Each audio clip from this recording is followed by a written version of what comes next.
Hvað ertu búin að vera lengi á markanum? Ég persónulega fékk þessa spurningu daginn og ég fór að hugsa við hvað dagsningu á maður að miða? Á maður að miða við daginn sem maður varð einhleypur eða á maður að miða við daginn sem maður ákvað að fara að finna sér maka og vera á markanum? Og það er engin leið að sannreyna þessa dagsningu. Það veit enginn hvenær ég fór á markað. Þetta á ekki við fasteignir. Í dag er rosalega auðvelt að rekja hvenær eigninnar fóru fyrst á markað.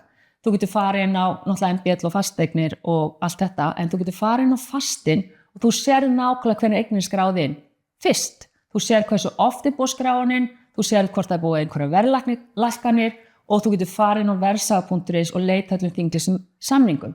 Þess vegna er svo gífurlega mikilvægt að fara inn á réttu verði, því að kaupendur eru með ofsalega góða verðvitund í dag og ef þú ferð inn á alltaf háu verði og svo verið að lækka, þá það skilaboð til kaupenda að það sé eitthvað og það sé jafnvel komin einhver svona örvænting í söluferlið og þeir eru líklega jafnvel til að bjóða lægra en þeir hefðu gert í upphafi ef hún er farin á réttu verði.